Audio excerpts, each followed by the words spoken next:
Marcos 13, 28 a 36.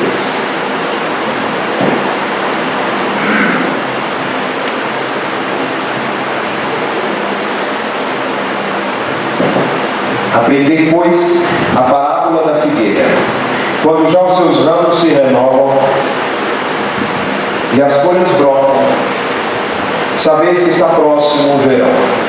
Assim também vós, quando virdes acontecer estas coisas, sabeis que está próximo às portas. Em verdade vos digo que não passará esta geração sem que tudo isto aconteça. Passará o céu e a terra, porém as minhas palavras não passarão. Mas a respeito daquele dia ou da hora, ninguém sabe, nem os anjos no céu, nem o Filho, senão o Pai. Estai de sobreaviso, vigiai e orai, porque não sabeis quando será o tempo. É como um homem que, ausentando-se do país, deixa sua casa, dá autoridade aos seus servos, a cada um a sua obrigação, e ao porteiro ordena que vigie. Vigiai, pois, porque não sabeis quando virá o dono da casa, se à tarde, se à meia-noite, se ao cantar do galo, se pela manhã. Para que, vindo ele inesperadamente, não vos ache dormindo. O que, porém, vos digo a todos, vigiai. Amém. Pois muito bem. Quando eu morava em Brasília, os irmãos sabem que Brasília é um período de seca muito forte. E aquela seca deixa o sol até meio céu, deixa o céu amarelado, deixa o céu meio laranja, e o tempo vai passando e não cai uma gota d'água, e aquele negócio vai dando uma aflição. Se você tem rinite alérgica, parece que aquela situação fica pior ainda. E quando parece que a natureza não tem mais vida, quando as árvores não produzem mais nada, quando não há mais folha, quando não há mais flores, quando parece que a vida acabou, eis que surgem as flores do ipê. Assim como nós temos aqui diversos ipês na nossa cidade, lá em Brasília também os ipês começam a dar flores. E quando o ipê dá flor, antes que venham as primeiras chuvas, antes de chover, ele já está com flores. Isso nos dá aquela sensação tão boa que a natureza não morreu, que a vida seguirá. Nós estamos diante de uma passagem que ensina algo muito semelhante. Nós ainda não vemos o cair das chuvas, mas nós vemos que a estação está mudando. A chuva está chegando. A natureza vai voltar à vida. Parece que ela perdeu a vida, mas ela vai voltar à vida. Nós estamos diante de um texto em que Jesus está ilustrando a proximidade do seu retorno também com a natureza. Ele diz o seguinte: assim como vocês têm discernimento quando a figueira já está renovando os seus ramos e as folhas estão brotando, já podem discernir que o verão está se aproximando, o verão está próximo. E então ele começa a dizer que, assim como vocês têm esse discernimento a partir da sua experiência de vida, vocês também têm que ter o discernimento de que o retorno de Jesus está chegando, está vindo, e portanto vocês, discípulos de Jesus, precisam estar alertas. Eu gostaria de refletir com vocês hoje a respeito do tema: por que a igreja precisa estar alerta? Por que a igreja precisa estar alerta? Por que ela precisa estar vigilante? Quando eu digo a igreja, eu estou falando de você e eu estou falando de mim. A igreja é o povo de Deus. A igreja não é um prédio. A igreja não é uma estrutura hierárquica. Quando as pessoas falam que a igreja deve ter esse tipo de posicionamento, não estamos falando que as autoridades da igreja devem se expor com relação a um determinado assunto, mas que nós, os discípulos de Jesus, precisamos ter esta ou aquela atitude. Desta forma, por que a igreja precisa estar alerta? Primeira resposta: porque temos informação suficiente. Porque temos informação suficiente. O texto fala: aprendei, pois, a parábola da figueira. Quando já os seus ramos se renovam e as folhas brotam, sabeis que está próximo o verão. Assim também vós, quando virdes acontecer estas coisas, sabei que está próximo às portas. Em verdade vos digo que não passará esta geração sem que tudo isto aconteça. Passará o céu e a terra, porém as minhas palavras não passarão. Jesus está aplicando e ilustrando a mensagem que ele acabou de falar no sermão profético a respeito da queda de Jerusalém, a respeito do retorno de Jesus, a respeito da grande tribulação. Agora ele vai aplicar a mensagem. E quando ele aplica a mensagem, ele diz: vocês precisam saber o que fazer com as informações que eu estou dando a vocês. E essas informações eu não vou retomar. Você busque na sua memória, leia o texto de Marcos 3 inteiro, assista as pregações passadas a respeito desse tema. O que Jesus ensinou sobre o final do mundo estará no YouTube, nós compartilhamos no Facebook, compartilhamos nos grupos de WhatsApp. O que eu quero fazer aqui, falar com vocês, é a respeito do que fazer com essas informações. Jesus fala: vocês precisam estar alerta porque vocês já têm a informação. E essa informação é aquilo que ele tem dito até agora. Mas os irmãos acharam interessante, assim como eu, a seguinte expressão: em verdade vos digo que não passará essa geração sem que tudo isto aconteça. De que Jesus está falando quando ele está falando sobre esta geração e sem que tudo isto aconteça? Vocês vão se perguntar. Quando vocês leram o texto, não brotou aquela inquietação na cabeça de vocês? Na sua cabeça? Que geração é esta? Do que está falando Jesus? Será que é a geração dele? Porque ele está falando do retorno dele. Então, se Jesus não voltou até hoje, quer dizer que aquela geração não viu o acontecimento de todas essas coisas. Então Jesus se enganou. Será que é isso? Jesus se enganou? Há pelo menos três, há mais formas de interpretar esse texto, mas há pelo menos três que eu gostaria de compartilhar com você. O que significa para esta geração e tudo isso? Primeira forma de interpretar este texto: esta geração não significa a geração de pessoas que estavam vivas naquele momento, mas significa toda a nação de Israel. E tudo isto, portanto, já que não se cumpriu tudo aquilo que foi dito em Marcos 13, logo essa geração significa que os israelitas ainda não viram todo o cumprimento. Essa é a primeira interpretação. Segunda interpretação. Aí você escolhe a interpretação que você mais gostar. Eu particularmente prefiro a terceira. A primeira eu não gosto muito, por quê? Porque Marcos escreveu para os romanos. Esta geração é a geração dos israelitas, significa israelita. Não faz muito sentido, não é? Não faz muito sentido. Mas e a segunda? Para esta geração significa que os vivos na época de Jesus viriam tudo isto se referindo à queda de Jerusalém, mas não ao retorno. Então o problema não está aí na geração, o problema está no tudo isso. Tudo isso. Se você acha que esse assunto não é importante, é porque você realmente não parou para pensar nessas coisas e dar vazão aos inimigos da palavra, permitir falar o que quiserem, e você simplesmente vai lá e não fala nada. Você fica mudo, não tem resposta. Então eu estou dando um mecanismo para você responder esse tipo de questionamento, porque as pessoas questionam.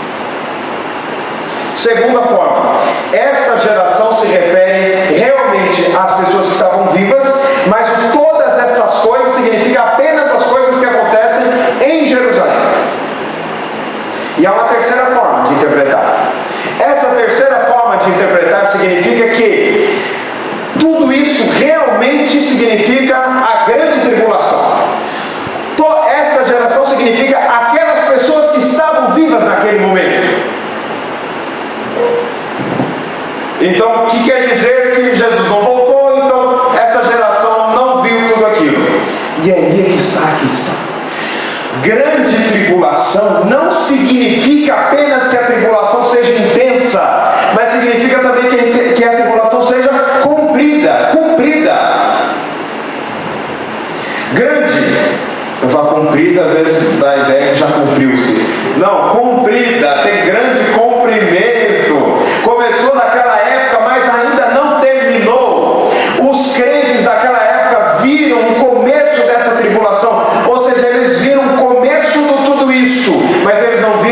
final de tudo isto, porque o final de tudo isto acontece quando Jesus volta.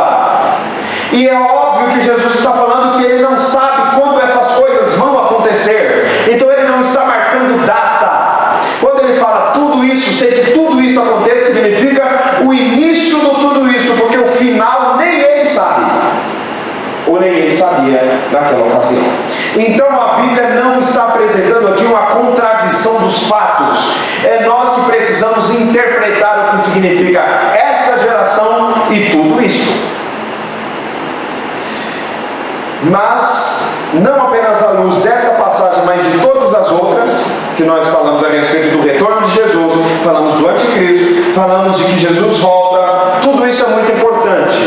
Há muitos crentes que acham esses assuntos extremamente sonolentos. Tenho certeza que vai ficar mais animado quando chegarem os fatos.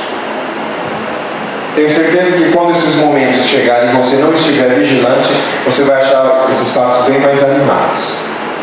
Esse é o tipo de informação que você não pode deixar de ter, porque dessa informação depende a sua vida. Sabe aquele tipo de coisa que a pessoa dentro do avião começa a falar: se houver despressurização da cabine, máscaras cairão. Sabe aquele negócio que a pessoa fica falando antes do avião decolar? Boa parte das pessoas está fazendo o quê quando ele está falando essas coisas? Não está prestando atenção em nada, né? Até que chega a hora de usar esse tipo de informação. É disso que se trata, meus irmãos. É disso que trata este trecho do Evangelho. Nós precisamos estar atentos, nós precisamos estar alertas. Igreja, alerta, como diz o hino 289. Alerta, igreja, o dia prometido vem. E quando ele vier, se você não estiver preparado, será tarde demais para se preparar. No Kentucky, no estado norte-americano, em 2006, na cidade de Lexington, um avião pequeno, um jato bimotor da Bombardier, ia sair de Lexington rumo a Atlanta, no estado da Geórgia, e então ele colocou-se na cabeceira da pista para decolar. Esse tipo de avião não é um avião tão grande, capacidade para 50 pessoas, não é aqueles jatos imensos, é um jato pequeno. Porém não tão pequeno, porque ele precisa de cerca de 1.400 metros para ganhar velocidade suficiente para decolar. Pois bem, no aeroporto de Lexington havia duas pistas. Uma pista com 1.066 metros e uma pista com 2.134 metros. Existem duas pistas. Já deu para perceber qual era a pista que o avião precisava correr para decolar. A de 2.000 metros, não é isso? Mas em que pista que o sujeito foi? Na menor, na de 1.000. Então o avião fez aquele barulho que tem tanta gente que adora e que para mim é um tormento. A turbina liga, aquele negócio que faz um barulho ensurdecedor, o seu ouvido já entope, você já começa a pensar: será que eu me lembrei de tomar um Dramin?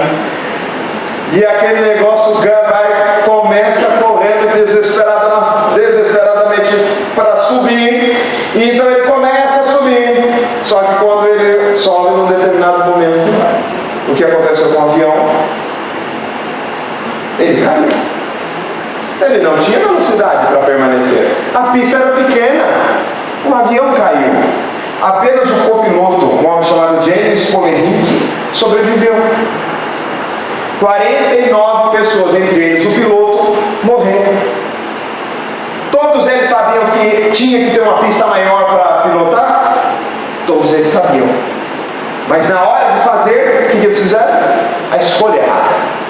Meus irmãos, tem muita gente que sabe que Jesus vai voltar, mas só sabe que Jesus vai voltar. Não faz mais nada. Essa mensagem é importante porque Cristo exige que tenhamos discernimento. Notem que Jesus não marca o dia, mas Ele fala que nós devemos estar preparados para esse dia. Você está se preparando? Como você está se preparando? Nós observamos na história da redenção que estamos sendo encaminhados não para dias na terra de alegria e de fulgor, de entusiasmo, mas nós estamos sendo encaminhados para o arrefecimento da fé, para a falta de amor, para uma grande e terrível tribulação. Você está se preparando? Quando eu ligo a televisão e eu ouço diversas mensagens a respeito de um triunfalismo que não existe. Fazer parte da igreja, ser corpo de Cristo significa negue-se a si mesmo, tome a cruz de Cristo e siga-me. O discipulado significa morrer para o mundo e viver para Cristo. Você está se preparando? Como você está se preparando? Essa mensagem é importante também para os não cristãos, porque há muitas pessoas que estão jogando para frente o dia de entregarem suas vidas para Jesus. E está falando: pastor, eu vou me decidir lá na frente. Pastor, eu vou curtir ainda a minha juventude. Pastor, eu não vou tomar decisão nenhuma. Pastor, eu tenho meus familiares, eles iriam se escandalizar. Vai jogando a coisa para o futuro para você ver. Vai endurecendo o seu coração para você ver. O dia do juízo vai chegar. Quer você esteja preparado, quer não esteja preparado. Você que não é crente, renda-se ao Senhor Jesus, enquanto é tempo, pois haverá dias em que essa mensagem será passada. Mas para você que é crente, você tem que perceber que nessa passagem, Jesus não está falando que Ele vai revelar o dia do seu retorno, como muitos pentecostais têm dito por aí, que Jesus vai revelar o dia que Ele vai voltar. Ele não vai revelar, porque Ele já falou que é para que nós tenhamos discernimento sobre esses dias. Mas para ter discernimento, meu querido, você precisa conhecer a Bíblia. Você precisa conhecer os eventos. Mas se você não lê a Bíblia, você não vai saber nada. Para conhecer esses eventos, você precisa valorizar mais o estudo bíblico. Eu gostaria de dar aqui algumas sugestões. Primeiro, que você frequente os cultos. Já perceberam como tem gente que deixa de frequentar culto pelos motivos mais triviais? Aí você pergunta: por que você não foi? Porque não estava afim. Essa é a gratidão que a pessoa tem no coração pela obra salvadora de Jesus. Ele não vai ao culto porque ele não está afim. Será que foi salvo realmente? Será que é crente mesmo? Porque você não foi ao culto? Porque estava vendo o jogo de futebol. Esse é o ano que a nossa fé é testada, né? Tem Copa do Mundo. Porque você não foi ao culto? Eu prefiro ficar assistindo no YouTube o pregador que eu quero. Está errado! Está errado! Está errado! Você tem que vir. Você tem que cultuar. Você tem que estar presente. Você não pode escolher o tipo de mensagem que você vai ouvir. Você tem que ouvir tudo. Eu acho interessantíssimo porque na igreja norte-americana The Village Church, igreja do pastor Matt Chandler, ele tem diversos vídeos na internet de pregação, mas antes do vídeo na internet aparece ele falando que essa mensagem não substitui a sua presença no culto. Eu acho interessantíssimo. Mensagens pregadas no YouTube não existem para substituir a sua presença na igreja. Você tem que estar aqui. É o seu lugar, é aqui. Mas também, meus irmãos, eu queria dar uma outra sugestão, que é a seguinte: não baseie a sua fé em mensagens compartilhadas no WhatsApp. Não baseie sua fé nisso. Tem gente que não lê Bíblia, fica só em mensagem do WhatsApp. E às vezes até compartilha comigo. Eu ainda não vi nenhum livro de Tobias e Judite, mas estou para ver um dia que ainda vai aparecer. Por quê? Porque fica compartilhando coisa, mas cadê a leitura da Bíblia, querido? Você tem que ler a Bíblia na tua casa. Você está lendo a Bíblia na sua casa? No dia que chegar esses dias acontecendo, você não vai saber. Por quê? Porque você não lê a Bíblia. Por que a igreja precisa estar alerta? Porque ela tem informação suficiente, agora ela tem que recorrer a essa informação. Mas em segundo lugar, por que a igreja precisa estar alerta? Porque não temos a informação completa. Porque não temos a informação completa. Por que a igreja precisa estar alerta? Porque não temos a informação completa. O dia e a hora ninguém sabe, diz Jesus, versículo 32. Mas a respeito daquele dia ou da hora ninguém sabe, nem os anjos do céu, nem o Filho, senão o Pai. Estai de sobreaviso, vigiai e orai, porque não sabeis quando será o tempo. Por que nós precisamos estar alertas? Porque nós não sabemos a hora, o dia.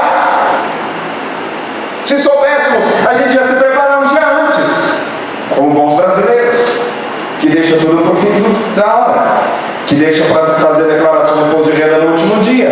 Aí a internet fica lenta e ele paga a multa. Olha que legal. Pastor, não preparei a minha declaração ainda até onde? Essa mensagem para mim? Você já preparou, pastor? Não, ainda não declarei. Mas vou declarar. Muito bem. Ninguém sabe a hora, ninguém sabe o dia. Se você está lendo aí na sua Bíblia e está prestando atenção, como eu também estou aqui prestando atenção, você vai se perguntar: mas Jesus não é Deus? Como é que ele não sabe? Esse texto é cheio de meandros, não é? Parece aqueles rios cheios de curvas. Como é que ele, se ele é Deus, como é que ele não sabe? Ou ele não é Deus? Ele é Deus ou não é?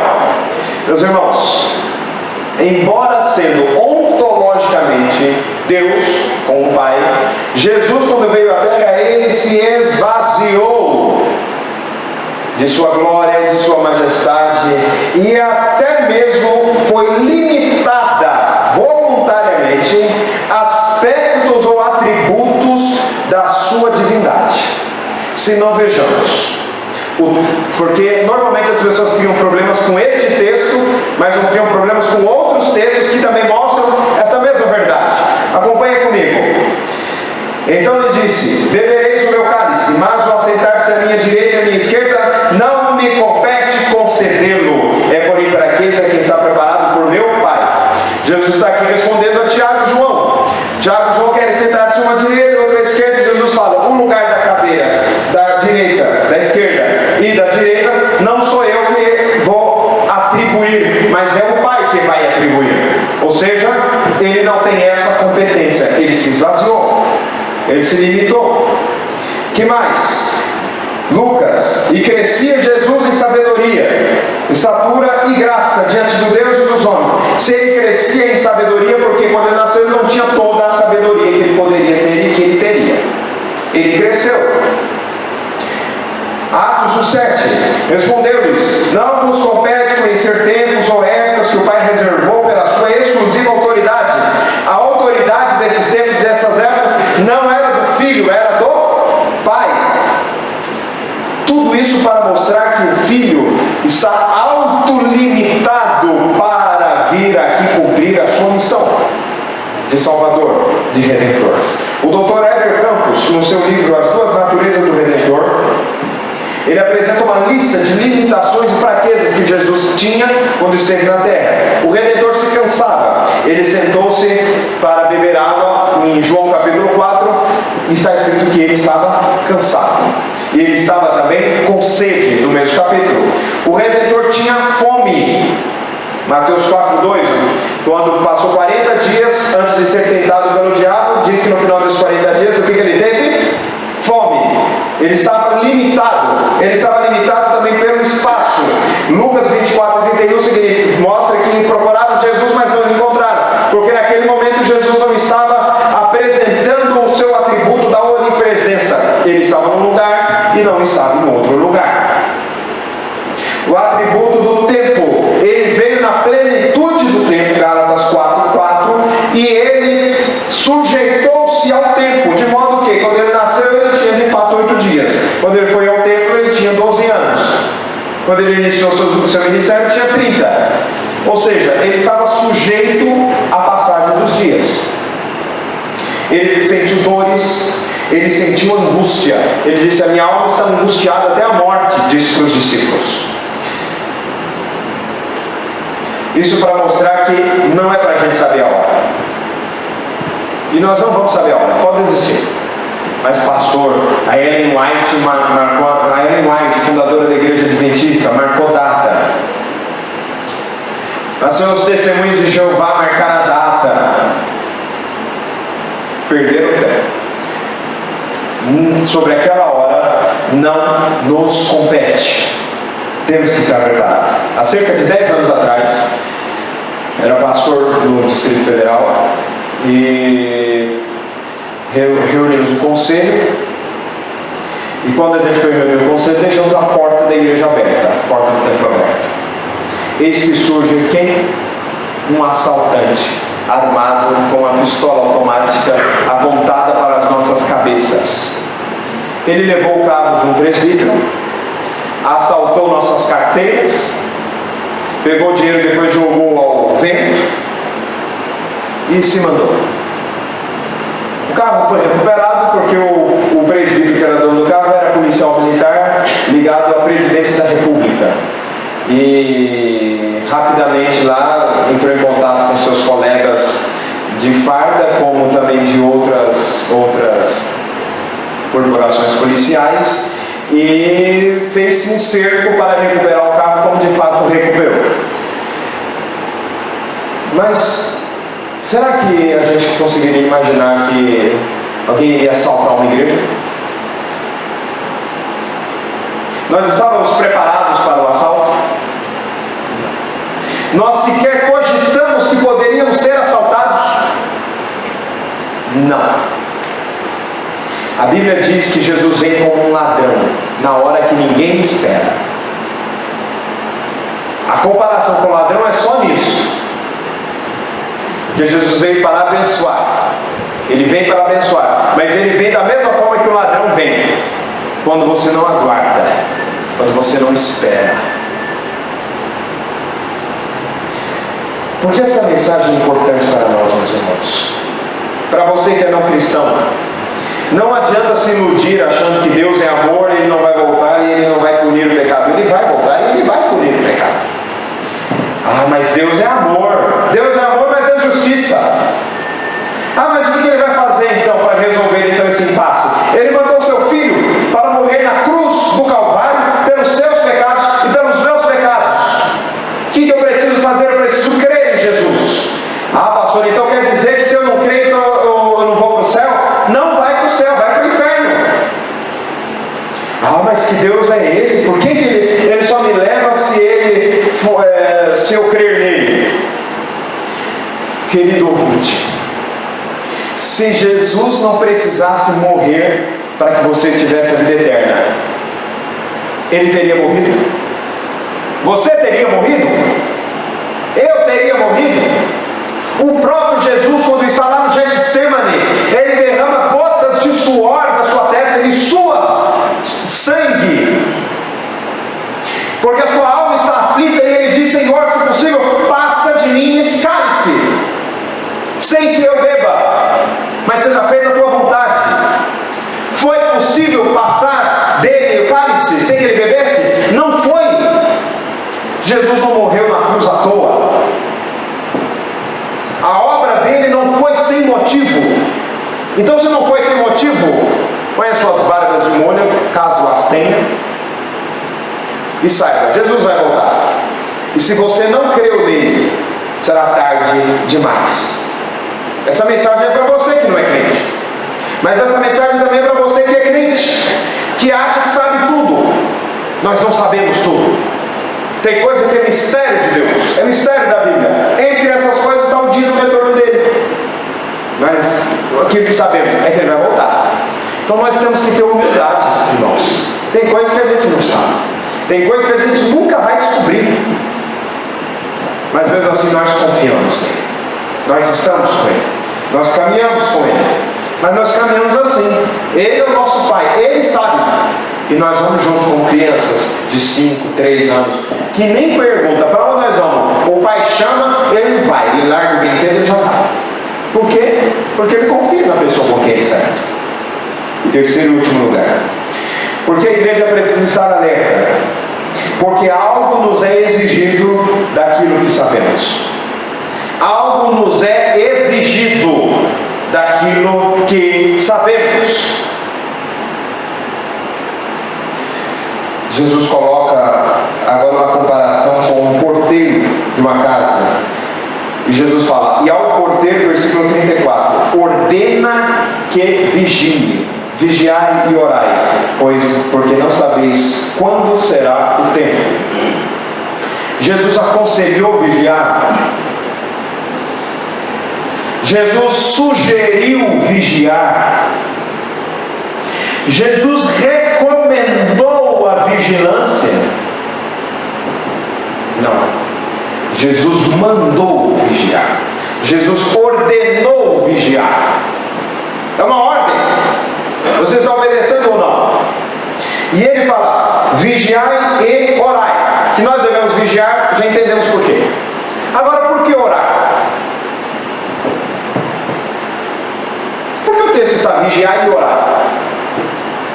Por que no texto não está apenas vigiar? Está parado para se perguntar? Quando a gente vai lendo a Bíblia, a gente tem que fazer essas perguntas. O que quer dizer isso? Às vezes a gente passa batido pela leitura que nem reparou que tinha tantas coisas que a gente devia se perguntar, mas o que significa isso? A gente tem que se perguntar. Não é pecado não tentar entender, muito pelo contrário. Devemos orar, porque em todos os aspectos da nossa vida, a nossa dependência vem de Deus. A nossa suficiência vem de Deus. Se não for Deus na sua vida, você não vai conseguir vigiar. Se não for Deus na minha vida, eu não vou conseguir vigiar. Vem de Deus a força para que nós sejamos vigilantes. De Deus vem a nossa suficiência. Por isso nós devemos ter vigilância, mas também nós devemos orar, sabendo que para estar atento, para estar acordado, para estar vigiante, é preciso estar em oração. Noutras passagens, no outro texto, no outro versículo, Jesus fala, vigiai e orai para que não entreis em tentação.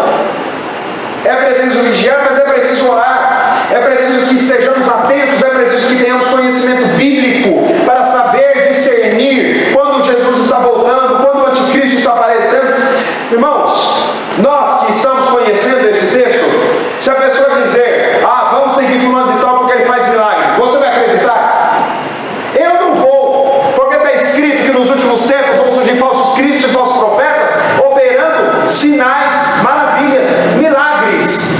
Mas há muita gente que hoje, fulano está fazendo milagre, então é de Deus. Tem conhecimento bíblico ou não tem? Não tem nenhum. Não tem nenhum.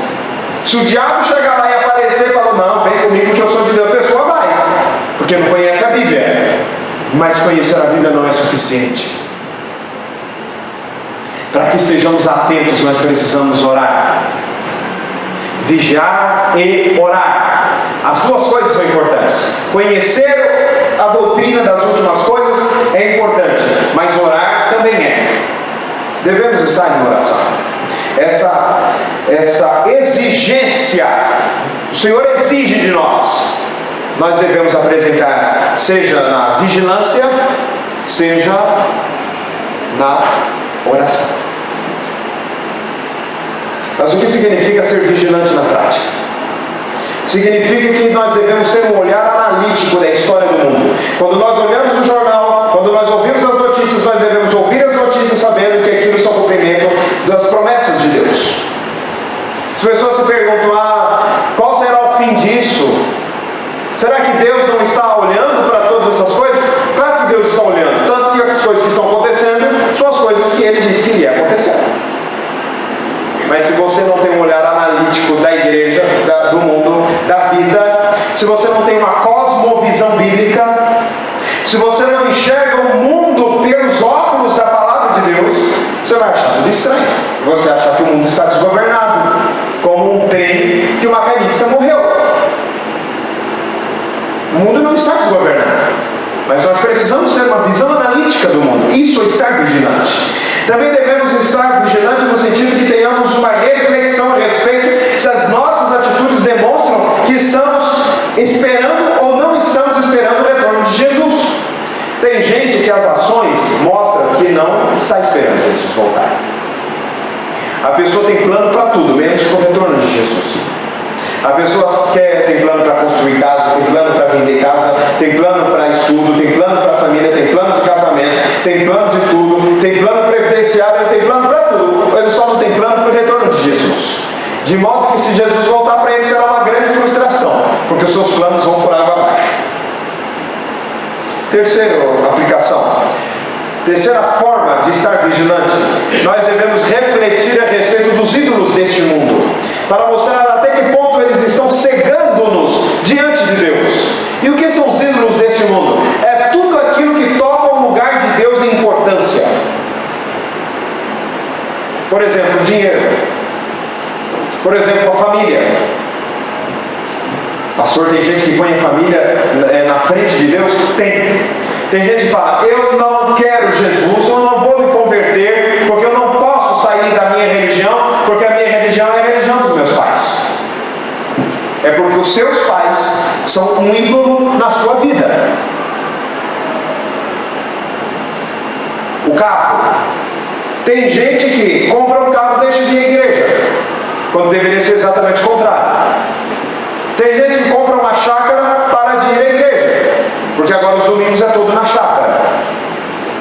É um ídolo. Até que ponto os ídolos deste mundo têm ofuscado a sua visão do retorno de Jesus? Você tem plano para o carro, você tem plano para a família, você tem plano para um monte de coisa, mas não tem plano para Jesus. Não um plano da sua vida espiritual. Mas também, o que significa ser vigilante na prática? Significa que fomos habilitados por Deus para estar em vigilância. O Senhor nos habilitou, o Senhor já nos capacitou, o Senhor mudou o nosso caráter.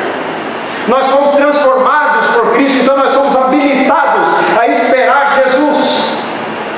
Nós podemos estar em vigilância.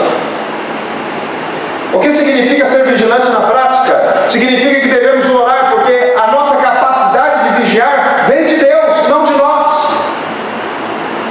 O que significa ser vigilante na prática? Significa que os objetivos da minha vida não estão apenas neste horizonte, nessa existência, mas eles também estão no porvir. Eu consigo ir além do que meu olhar alcança. Eu olho pela fé, o dia do retorno de Jesus. Isso significa estar vigilante. Mas caminhamos para o encerramento, irmãos. Por que a igreja precisa estar alerta? Porque temos informação suficiente. Porque temos informação, ou porque não temos a informação completa. Então tem que vigiar, tem que discernir. Em terceiro lugar, porque algo nos é exigido daquilo que sabemos. E o que nos é exigido? Vigiar e orar.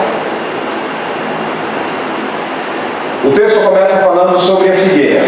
Quando a figueira começa a mudar a sua folha, as suas ramagens, nós sabemos que o verão está se aproximando. Isso na cultura hebraica da visualização da figueira. Eu olhava para o ipê e via que em setembro, quando os ipês estavam com flores, eu percebia, vai chegar a época da chuva, está se aproximando. Da mesma forma nós encontramos nesse texto. Podemos olhar para o mundo sob a perspectiva de Deus e enxergar nos eventos naturais, humanos e sociais a mão de Deus. Jesus está voltando.